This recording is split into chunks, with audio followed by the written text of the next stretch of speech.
Am I the butthole for bringing food to work that accidentally sent my boss's daughter to the hospital?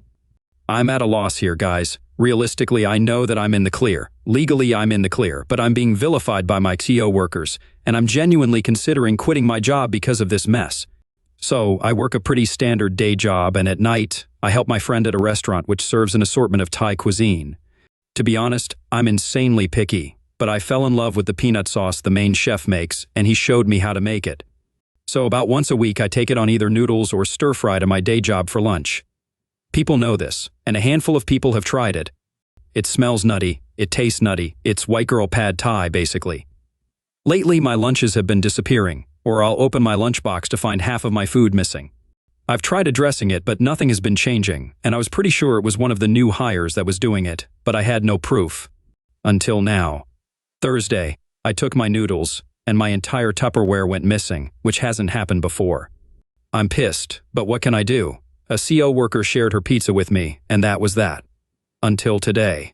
My boss confronted me and accused me of poisoning my noodles because his daughter, one of the new girls, borrowed my lunch and had to be hospitalized. Turns out she's severely allergic to nuts, ate some, and boom, anaphylaxis. She used an EpiPen and had to be hospitalized, and now her dad is trying to hold me accountable for her bills and condition. But I don't see why I should pay. I don't mark my food as an allergen because I'm not allergic to it. She was just dumb enough to steal from me and eat something that she can't eat. But my boss is being hateful. And some of my older CO workers are icing me out because I warned him I'd report any harassment to HR if he tried anything funny. Brown-nosers, I guess. My friend is aware and offered me a full-time job, but I just can't help but feel that it's unfair. At the same time, I could have killed his daughter, though. So, am I the butthole? OP, you are definitely not the butthole here. If anything, this is sweet peanut-flavored justice. Honestly, like, how stupid do you have to be? If you have a deathly allergic reaction to peanuts, why would you eat food when you don't know what's in it? That's just asking to die, man. Literally, nowadays people say suck on D's nuts. Well, she can suck on peanuts. OP, you get 0 out of 5 buttholes. Your CO worker gets 2 out of 5 buttholes. Your boss gets 3 out of 5 buttholes. And even though you're 100% in the right here, OP, I will say that unfortunately, this job is probably not going to be for you anymore. Your boss sounds like a major butthole, so the fact that he thinks that you tried to poison his daughter pretty much means that your career here has ended, whether you know it or not. So personally, I would just leave, or alternatively, wait until he fires you unjustly and then sue him for everything he's worth, which is a pretty good option too. Either way, OP, I would not be expecting a promotion in your near future. Am I the butthole for not scheduling the new hire's vacation? I'm the manager of a small team at a large company. Each manager does their team's schedule. I hired Lacey last week. Lacey told me when she accepted the job that she already had non-refundable vacation plans at the end of May. I told her that I did the schedule, and I would try to accommodate her, but I couldn't. There's already another team member out. I put up the schedule, and I was very surprised at an email from Lacey regarding her vacation not being scheduled. I informed her that we didn't have the flexibility and that she was expected to work. When I went to my lunch break, I walked by Lacey's desk, and I was surprised to see it packed. She handed me her lanyard and told me that she quit. She said that she wasn't losing out on the $2,500 that she spent on vacation, and that she already had an offer from one of the other jobs she turned down that promised her vacation was safe. I'm now being called into my boss's office because she quit so fast. But in my experience, if you start a new job, you understand that you're last for vacation. My fiance says that I'm the idiot and that she was telling me, not asking me. Alright, so one of my favorite emerging subreddits, which has blown up in popularity since COVID, is r/anti-work, which is people railing against the current work culture and just work situations. And one of the reasons why the stories are so juicy on r/anti-work is because of people like you, OP. You literally gave her the job on the condition. The condition was that you would respect her vacation. Then you didn't honor the condition, so you expect her to honor the job? Why? She's supposed to just throw away the $2,500 she spent on like hotel and airplane travel and all that stuff for you and your bad schedule? Yeah, fat chance. OP, you seem like a terrible manager. I'm giving Lacey 0 out of 5 buttholes. I'm giving you 3 out of 5 buttholes. Am I the butthole for ruining someone's day during my wedding? I'm a 26-year-old woman, and I recently just got married a few days ago. It was a traditional Punjabi wedding, and I had an absolute blast. For some context, I have 3 brothers and no sisters. In traditional Indian weddings, there are certain ceremonies where you would need your female relatives to be a part of it. Since I have no sisters, my cousin stepped in. My family has always had a strained relationship with one another, mostly due to some petty fights that occurred years ago, and some of the relatives just can't let go of it. Most of the cousins don't partake in this because we're aware that the feud is ridiculous. I have one cousin, X, an 18-year-old girl, who's extremely nice but unfortunately super shy and timid. She's always been like this, and most of us have just grown up being protective of her, especially since she's one of the youngest cousins. During one of these ceremonies, I insisted that my cousin be a main part of it because I know she would genuinely enjoy it, but she would be too shy to volunteer herself or ask for it. One of my cousin's fiancées, a 28-year-old woman, however, is quite the opposite. She constantly likes to put herself in the middle of everything, despite already being told of her given duties during the ceremony. This is the part where I might be the butthole. During one of the ceremonies, you're supposed to have one of your female relatives sit behind you on stage and basically just take care of you, fix up your hair, your clothes, etc. I specifically told Cousin X that she would be the one to do this for me. However, when the day came, my cousin's fiancé was the one who took her spot. I was confused, but I couldn't do much. After the ceremony, I found Cousin X, and she explained to me that the fiancé who took her spot had basically scolded her and yelled at her, saying that she should be the one doing it since Cousin X is still young and doesn't know anything. She then told Cousin X to go sit down with the other guests, despite Cousin X's protests. Cousin X's mother, my auntie, whom I absolutely adore and who has been a huge help with the wedding, was quite upset with this. But she didn't want to cause a scene, so she just told Cousin X that it was okay. When I heard this, I was furious. She took what was meant to be a special moment and made it all about herself. I sat her down and told her that she had no right to do what she did, and I was extremely upset with her for doing so. Apparently, she was so upset by this conversation that she refused to come to the other ceremonies the next day. I was fine with this because I generally don't like adults who throw temper tantrums, but my cousin says that I had no right to speak to his fiancée like that, and now his entire family has been constantly saying a lot of negative things about my family and the whole situation. Am I the butthole? Okay, so speaking about this story, I've got to admit, I'm an American. I've never been to a Punjabi wedding, a traditional Indian wedding, so I don't know much about the context here. So with that in mind, yeah, this feels like a pretty majorly butthole thing. If it's your wedding, it's supposed to be about you and your partner, not about some random cousin-in-law who wants to be the center of attention. If this were a traditional American wedding, then she would definitely be the butthole, so I feel pretty comfortable saying that in a Punjabi wedding, she would still be the butthole. OP, I'm giving you 0 out of 5 buttholes. The girl who stole the spot of Cousin X, she gets 2.5 out of 5 buttholes. Am I the butthole for not giving up my second? Free seat next to me in the plane? I am obese. Like, I'm comfortable having 2 seats on the plane type of obese. I'm well aware of that, and I really don't like to bother people with my weight. A week ago, I was going to a conference by plane, and because I was going alone, I bought 2 seats. Usually, when I fly with my boyfriend, I don't buy 2 since he sits next to me. I fit in 1 seat, but my side is usually touching the person next to me, and I feel uncomfortable for them.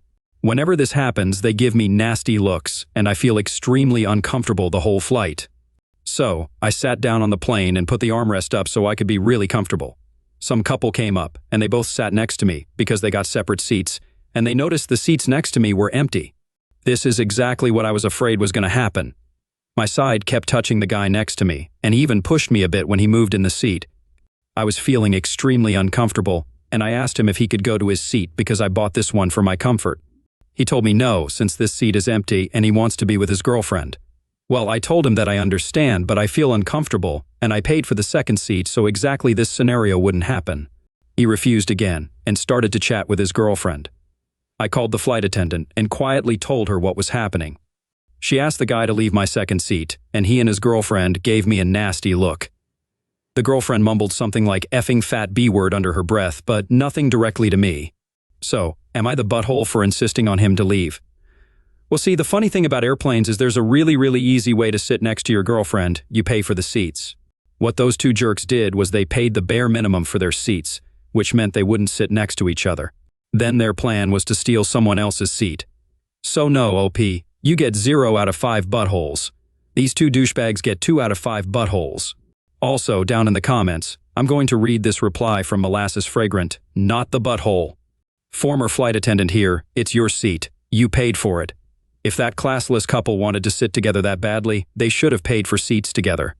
Am I the butthole for rubbing in my boyfriend's face how much I make in front of his friends? Me and my boyfriend have been together for 2 years, living together for 1. When we were on our first date, he asked if I pursued a higher education after high school, which I didn't. I explained that I failed high school and he couldn't believe it. He was a high achiever and he couldn't possibly understand how somebody could fail high school. He finds it amusing to tease me about it, and truthfully, it doesn't bother me. I have a good job, and I've done great things despite not having a traditional education. At the very worst, it's a little annoying, but I refuse to lose sleep over it. Tonight, we had friends over, and the conversation turned towards high school and what subjects we did. I listed off what I studied in my final year, and my boyfriend began to laugh, saying that it didn't matter because I failed anyway. Then, since he'd had too much to drink, he took it a little far and started poking fun at how only idiots failed high school. I tried to play it off, but the alcohol got the better of me as well, and I snapped, responding, "So that's why I earn $48 per hour, and you earn $26 per hour, right? Because you did so well in high school, and that set you up for success." Him and one of his friends said that I ruined the night, but a couple of my friends said that he had it coming. So it's okay for him to criticize you in front of mixed company, but you can't criticize him in front of mixed company? Nah, it doesn't work that way. Also, OP, kinda getting a red flag out of this guy, because he seems delighted at the opportunity to put down his own girlfriend. Like, if he doesn't respect you, why does he want to be with you? It doesn't make any sense to me. OP, you get 0 out of 5 buttholes. I'm giving your boyfriend 1.5 out of 5 buttholes. Am I the butthole for walking out of the airport when I saw my husband's mom standing there with her luggage? I'm a 30-year-old woman, and I don't have the best relationship with my husband's mom. Since day one, she's tried to make remarks to compare me to her. She then tried to get on my good side and started overly praising everything I do and sometimes even copying me, like that one time that she literally dyed her hair purple just like mine. And when everyone pointed out how ridiculous she looked, she actually blamed me and accused me of trying to make a joke out of her. So anyways, my husband and I took 2 weeks off work to go visit some places out of the country, tourism, in other words. The thing is, I was the one who saved up for and arranged for the trip. My husband was responsible for booking the tickets. My husband's mom wanted to come along and threw temper tantrums when I said no. She called, texted, sent people to talk me into letting her come, and even threatened to call the cops and make up some complaint to get us to stay if she couldn't come. My husband said that we should just take her, but I told him that he was wrong to tell her about the trip in the first place. He gave me an ultimatum. He said that he wouldn't go if she can't come. I told him I would gladly call his bluff, which made him take his words back and say, "Fine, I'll tell her to stop it because we won't take her then." Things got quiet, suspiciously quiet. The day of the trip came, and we got to the airport at 2 p.m. My husband was walking ahead of me, and he was looking left and right like he was looking for someone. I asked him what he was doing, but he didn't respond. He led me to the waiting area, and the first thing that I saw was his mom standing there with her luggage. I froze in my spot. I felt a cold wave washing over me, and I was fuming inside. She and my husband were hugging, and that's when I quietly turned around and started walking towards the exits. My husband followed me while shouting at me to stop. He tried to stop me, but I told him off in the harshest way possible. He tried to say that I was overreacting and that his mom was just there anyway, and I should let it go and not mess the trip up for us. I told him that he and his mom should still go and that I was going home. I went home, and I sobbed into my dog's fur for several minutes. It turns out he booked her a ticket without me knowing.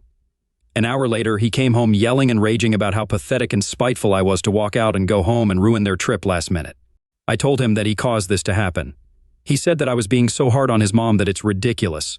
I refused to fight anymore, but he kept on berating me. Then he called my family to tell them the trip was canceled and that it was because of me.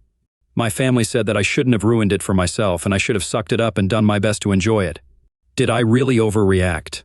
Alright, I'm going to read this reply from Peanut Butter Toast because they're saying exactly what I was thinking. I don't want to call the divorce card, but divorce.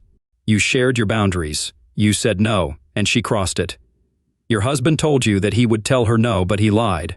He tried to pin you in a corner by not saying anything and bringing her anyway. And then he gets upset at you after you refuse to be a part of his little trap. And then he berates you. He is not a good man. He needs to go, not the butthole. I agree. OP, I'm giving you 0 out of 5 buttholes. I'm giving your mother-in-law, let's say, 3.5 out of 5 buttholes. And I'm giving your husband 4.5 out of 5 buttholes.